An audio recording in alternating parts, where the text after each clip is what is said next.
అది దాక్షారామం అనే ఒక చిన్న గ్రామం. ఆ గ్రామంలో రంగడు అనే ఒక వ్యక్తి ఉండేవాడు. అతను సాధారణమైన వ్యవసాయ రైతు.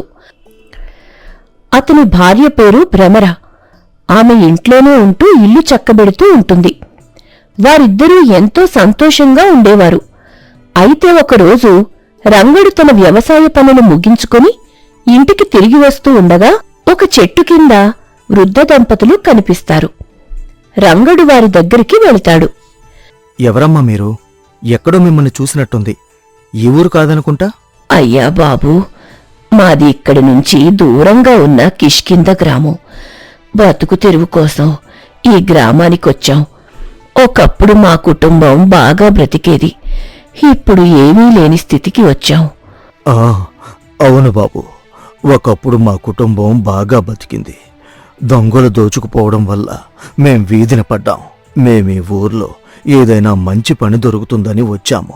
సాయం చేసి పెట్టు బాబు. ఈ వయసులో మీరే పని చేస్తారు చెప్పండి? మా ఇంట్లో పెద్ద దిక్కులేదు. మీరు ఏమనుకోకపోతే మిమ్మల్ని మేము కంటికి రెప్పలా చూసుకుంటాం. మీకు అభ్యంతరం లేకపోతే మా ఇంటికి రండి. వారు సందేహంగానే అలా చూస్తూ ఉంటారు. ఇందులో సంకోచించాల్సిన విషయం ఏమీ లేదు. నా తల్లిదండ్రులు ఎప్పుడో మరణించారు. వారి స్థానంలో మిమ్మల్ని చూసుకుంటాను, అంతే అనడంతో వారు సరే అని అక్కడి నుంచి అతనితో పాటు ఇంటికి బయలుదేరతారు. అక్కడ తన భార్యతో జరిగిన విషయం చెబుతాడు. మరేం పర్వాలేదు, ఇలాంటి వారికి సాయం చేస్తే భగవంతుడు మనకి సహాయం చేస్తాడు. ఖచ్చితంగా వారిని నేను నా సొంత తల్లిదండ్రుల్లాగా చూసుకుంటాను. ఆ మాటకి వారిద్దరూ కూడా సంతోషపడతారు. అందరూ కలిసి అక్కడే సంతోషంగా నివసిస్తారు. అలా రోజులు గడుస్తున్నాయి. ఒకరోజు పక్క గ్రామంలో ఒక పెద్ద సంత జరుగుతుందని భార్య భ్రమరకు ఎవరో చుట్టుపక్కల వారు చెబుతారు. సంతకి నన్ను తీసుకెళ్లమని నా భర్తని అడుగుతాను. 3 రోజుల సంత అద్భుతంగా ఉంటుందని మీరే చెప్తున్నారు కదా, నేను నా భర్తతో కలిసి వెళ్తాను అని వాళ్లతో చెబుతూ ఉండగా అంబిక అక్కడికి వస్తుంది. ఏమ్మా, సంత చాలా అద్భుతంగా ఉంటుంది. నువ్వు వెళ్లాల్సిందే. అబ్బాయికి నేను గట్టిగానే చెబుతాను. తప్పకుండా చెప్పండమ్మా, మీరు కూడా వస్తే ఇంకా సంతోషంగా ఉంటుంది మాకు. ఈ వయసులో మేమంత దూరం వచ్చి నడుస్తూ చుట్టుపక్కలంతా చూడలేమమ్మా. మేము ఇల్లు జాగ్రత్తగా చూసుకుంటూ ఉంటాం. మీరు జాగ్రత్తగా వెళ్ళి జాగ్రత్తగా రండి అంటూ మాట్లాడుకుంటారు. కొంత సమయం తరువాత భర్త రంగడు ఇంటికి వస్తాడు. అతనికి విషయం చెప్పడంతో అతను సరే అని భార్యను తీసుకుని సంతకు బయలుదేరతాడు. సంతకు వెళ్లి అంతా తిరుగుతున్న సమయంలో అక్కడ కొంతమంది వ్యక్తులు రంగడిని చూసి, దండాలు బాబా. అయ్యో దండాలయ్యా. దండాలు బాబు అంటూ అతనికి దండాలు పెడుతూ ఉంటారు. అతనికి వందనాలు చెబుతూ ఉంటే భార్య ఆశ్చర్యంగా అడుగుతుంది, ఏంటండి, ఎవరు వీళ్ళంతా? దారిలో వచ్చిపోయేవారందరూ కూడా చాలా మంది మీకు దండాలు బాబు అంటూ దండాలు పెడుతున్నారు. వాళ్ళెవరూ కూడా నాకు తెలీదు. నేను వారంలో ఒకసారి పక్క గ్రామానికి వెళ్తూ ఉంటాను కదా, అక్కడి వాళ్లందరూ పేదవాళ్లు. వాళ్ళకి నేను తోచిన సహాయం చేస్తూ ఉంటాను. అందుకే వాళ్ళు నన్ను చూసి కృతజ్ఞతతో దండాలు పెడుతున్నారు. ఇందులో వింతేముంది? అబ్బో, మీరు దాన ధర్మాలు బాగా చేస్తారని తెలుసు కానీ ఇంతమంది మిమ్మల్ని గుర్తుపెట్టుకుని మరీ పలకరిస్తున్నారంటే వారికి ఎంతో గొప్ప పనులే చేశారండి. మరి నీ భర్త అంటే ఏమనుకుంటున్నావు? లోకం తీరు అలా ఉంటుంది మనతో. అలా సరదాగా నవ్వుతాడు. ఇక సంత మొత్తం తిరిగి వారికి కావలసిన వస్తువులను కొనుగోలు చేసి అక్కడి నుంచి ఇంటికి బయలుదేరతారు. ఇక వారు ఇంటికి వెళ్లిన తరువాత ఆ ముసలి దంపతులు ఇద్దరూ సంతలో తీసుకున్న వస్తువులను కావలసిన వాటికంటే ఎక్కువే తీసుకున్నారని వారు సంతోషంగా మాట్లాడుకుంటూ ఉంటారు. ఏమైంది తల్లి? ఎందుకలా ఆలోచిస్తున్నావు? ఏం జరిగింది? ఏం లేదమ్మా, ఏదో పాత విషయం గుర్తొచ్చి ఆలోచిస్తున్నాను అని చెబుతుంది. ఇక ఆ రోజు అందరూ భోజనం చేసి విశ్రాంతి తీసుకుంటారు. సరిగ్గా అర్ధరాత్రి సమయంలో భ్రమర నిద్రలేచి తన భర్త దగ్గర ఉన్న పాత పెట్టెలను అలాగే మంచం కిందున్న జాడీలను అన్నిటినీ వెతుకుతూ ఉంటుంది. అది చూసి రంగడు నిద్రలేస్తాడు. ఇంత రాత్రివేళ నిద్రలేచి దేనికోసం వెతుకుతున్నావు? నీ బండారు అంతా బయట పెట్టాలని చూస్తున్నాను. బండారమేంటి, బయట పెట్టడమేంటి? సంతలో మీరు ఒక వ్యక్తితో మాట్లాడటం అంతా నేను విన్నాను. అతని పొలం అతనికి సొంతం అవ్వడానికి మీరు సాయం చేశారు. అంత ధనం మీకు ఎక్కడి నుంచి లభించింది? నాకు అనుమానంగా ఉంది. అంతమంది మిమ్మల్ని చూసి దండాలు పెడుతుంటే అప్పుడు అనుమానం వచ్చింది, కానీ మీరు చెప్పింది విని నిజమేనేమో అనుకున్నాను. కానీ ఎప్పుడైతే మీరు పక్కకెళ్ళి చెట్టు కింద ఆ గుర్తు తెలియని వ్యక్తితో మాట్లాడారో అప్పుడు చాటుగా ఉండి నేనంతా విన్నాను. మర్యాదగా చెప్పండి అంటూనే అక్కడ వెతకటం మొదలు పెడుతుంది. నువ్వనుకున్నట్టు ఏదీ లేదు. నువ్వేదో పిచ్చి పిచ్చిగా ఊహించుకుంటున్నావు అని అనడంతో ఇంతలో ఆమెకు ఒక పెద్ద బంగారు నాణేలు ఉన్న మూట కనపడుతుంది. దానిని చూసి ఆమె నిర్ఘాంతపోతుంది. ఇంత ధనం ఎక్కడిది? ఎవరిది? నిజం చెప్పండి.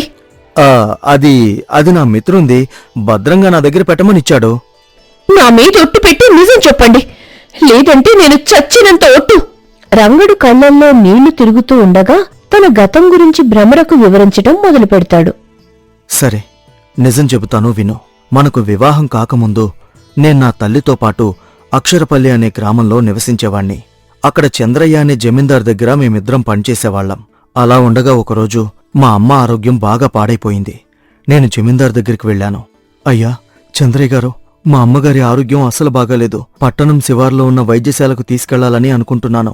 అక్కడ వైద్యులు ఎలాంటి వ్యాధినైనా నయం చేస్తారని విన్నాను. మీరు కొంత ధనాన్ని సాయం చేస్తే నేను మా అమ్మను అక్కడికి తీసుకుని వెళ్తాను. ఏంటే సాయం చేయడమా? నువ్వేమన్నా ఊరికే మా దగ్గర పనిచేస్తున్నావా ఏంటి? ధనం కోసమే కదా నువ్వు పనిచేస్తున్నావు. అలాంటప్పుడు నీకు కావలసినంత ధనం నా దగ్గర నుంచి ఎలా ఇవ్వగలను? ఏదో కొంత సాయం అంటే చేయగలను. వైద్యానికి కావలసిన పూర్తి ఖర్చులు భరించడం అంటే అది అసాధ్యం. నేనతన్ని ఎంతో బ్రతిమలాడి చూశాను, కాని అతను సాయం చేయడానికి ఇష్టపడలేదు. నేను భారమైన హృదయంతో తిరిగి ఇంటికొచ్చి అమ్మకు అదే విషయం చెప్పాను. ఈ డబ్బున్న వాళ్ళంతా ఇంతే బాబూ. ఎంత ధనం కూడబెట్టినా పేదవారి కష్టం దగ్గరికి వచ్చేటప్పటికి కొంచెం కూడా సాయం చెయ్యరు. పోనీలే బాబూ, భగవంతుడు నా నుదుటిన ఎలా రాసి ఉంటే అలాగే జరుగుతుంది. నువ్వేమీ కంగారు పడకమ్మా. మరో మార్గం ఏదైనా ఉందేమో నా మిత్రులెవరినైనా అడిగి చూస్తాను. మా అమ్మ మరణంతో నాలో కసి అప్పుడే మొదలైంది. ఎవరైతే ధనం ఉన్నవారున్నారో వారి యొక్క ఆస్తులను కొల్లగొట్టడమే నా పనిగా మార్చుకున్నాను. రాత్రి సమయంలో ముసుగు ధరించి ధనిక కుటుంబాల దగ్గరకు వెళ్లి వారి యొక్క ధనాన్ని దోచి పేదలకి పంచిపెట్టడం మొదలుపెట్టాను. పెళ్లి తర్వాత కూడా అదే చేస్తున్నాను. ఇప్పటిదాకా ఎవరూ కూడా నన్ను కనుగొనలేదు. మొట్టమొదటిసారి నువ్వు దీన్ని గ్రహించావు. ఈ విషయం ఎవరికీ చెప్పవు కదా? మీరు చేస్తుంది మంచి పని అయినప్పుడు నేనెలా చెప్తాను? ధనిక కుటుంబాల నుంచి తీసి పేదవారికి పంచడంలో తప్పేమీ లేదని నాకు అనిపించింది. మీ వల్ల ఎంతో మంది సంతోషంగా జీవిస్తున్నారు. అలాంటప్పుడు నేను ఈ విషయాన్ని ఎవరికి చెప్తాను చెప్పండి? ఇంతలో ఆ ముసలి దంపతులు అంతా విని అక్కడికి వస్తారు. చాలు, ఇక ఆపండి. ఇతను చేసిన పనిని భార్యగా నువ్వు సమర్థిస్తున్నావు. నీకు కొంచెం కూడా బుద్ధనేది లేదా? ఒకరి దగ్గర దోచి మరొకరికి పెడుతున్నావు. వారి పరిస్థితి ఏంటి అని నువ్వు ఎప్పుడన్నా ఆలోచించావా? అని అనడంతో రంగడు భ్రమర ఇద్దరూ వారిని ఆశ్చర్యంగా చూస్తూ ఉంటారు. ఎందుకలా చూస్తున్నారు? ఇంకా మీకర్థం కాలేదా? నువ్వు చేసిన పని వల్లే మేము వీధిన పడ్డాం. మా నుంచి మా కూతురు దూరమైంది. మొదటిసారి నువ్వు మమ్మల్ని కలిసినప్పుడు ఎక్కడో చూసినట్టుంది అన్నప్పుడే నాకు అనుమానం కలిగింది. నిన్ను కూడా నేను గుర్తుపట్టాను, కాని అది అనుమానంగానే మిగిలిపోయింది. ఈరోజు నీ బండారం మొత్తం బయటపడింది. మా ఇంట్లో చొరబడి మా సొమ్ము దోచుకోవడం వల్ల వివాహం కావలసిన నా కూతురు మరణించింది. మేము ఎంతో కష్టపడి నిర్మించుకున్న ఆ కుటుంబం, ఆ గృహం, నా కూతురు పెళ్లి అన్నీ కళ్ళ ముందే మాయమైపోయాయి.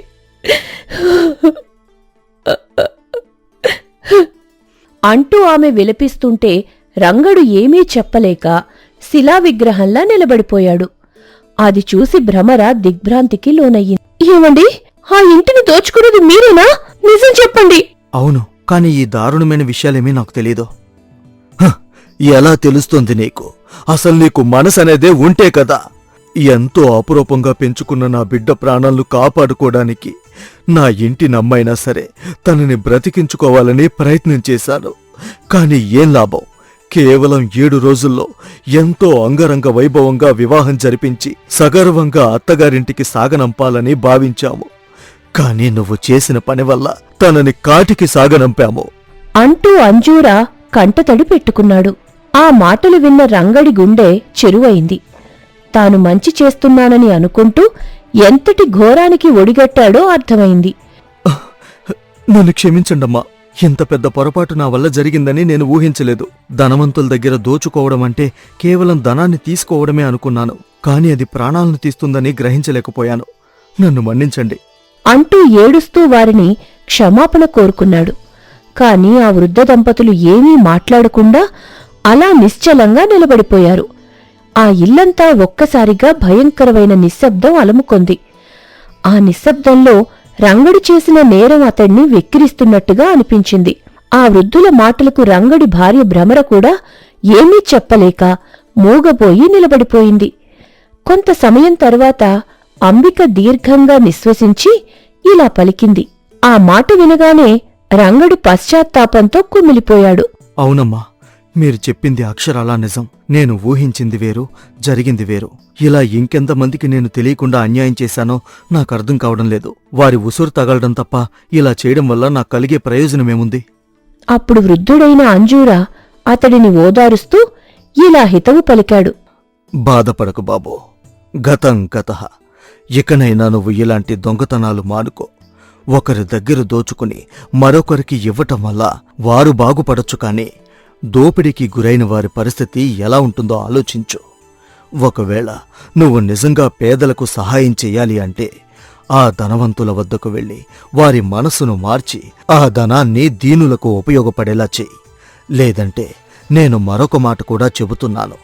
ఆ వ్యక్తి నిజంగా అక్రమంగా సంపాదించిన వాడే అయితే నీవు దొరలా వెళ్ళి దోచుకుని ఇతరులకు పంచడంలో తప్పేమీ లేదు. కాని ముందు వెనుక ఆలోచించి పూర్తి వివరాలు తెలుసుకున్న తర్వాత మాత్రమే అలా చేయాలి. అప్పుడు భ్రమర కూడా తన భర్తకు నచ్చజెప్పింది. అవునండి, వారు చెప్పింది సత్యం. ఒకరి దగ్గర దోచి మరొకరికి ఇవ్వడం వల్ల ఉపయోగం ఏముంది? వారి కష్టాన్ని కూడా మీరు గుర్తించాలి కదా. దానికి రంగడు ఆమోదిస్తూ దృఢ నిశ్చయంతో ఇలా పలికాడు. నాకిప్పుడు అన్నీ అర్థమయ్యాయి. నేను సాధ్యమైనంతవరకు దొంగతనాలు పూర్తిగా మానేస్తాను. అక్రమంగా దోచుకున్న వారి వివరాలు పూర్తిగా తెలుసుకుని అప్పుడు మాత్రమే వారి ఇళ్లలో చొరబడి ధనం దోచుకుంటాను. అదీ కుదరని పక్షంలో వారితో మాట్లాడి మనసు మార్చే ప్రయత్నం చేస్తాను. వారు మనసు మార్చుకుని దీనులకు సాయం చేస్తే సరే, లేదంటే దొంగతనం తప్పదు. అందుకు వారందరూ సంతోషంగా అలాగే చెయ్యి బాబూ అని ఆశీర్వదించారు. ఆ రోజునుంచి రంగడు ఇతరుల దగ్గర దోచి పేదవారికి సాయం చేయటం మానేశాడు. ధనవంతుల దగ్గరికి వెళ్లి వారితో మాట్లాడి స్వయంగా వారి ద్వారానే దానాలు ఇప్పించడం ప్రారంభించాడు. నిజాయితీగా ఉన్నవారితో, అక్రమంగా సంపాదించిన వారితో కూడా మాట్లాడి వారి మనసును మార్చి దానధర్మాలు చేసేలా చేసేవాడు. అతని మాట వినని అక్రమార్కుల దగ్గర మాత్రం తన విద్యను ప్రయోగించి దోచి పేదలకు పంచుతూ ధర్మ మార్గంలో ముందుకు సాగాడు.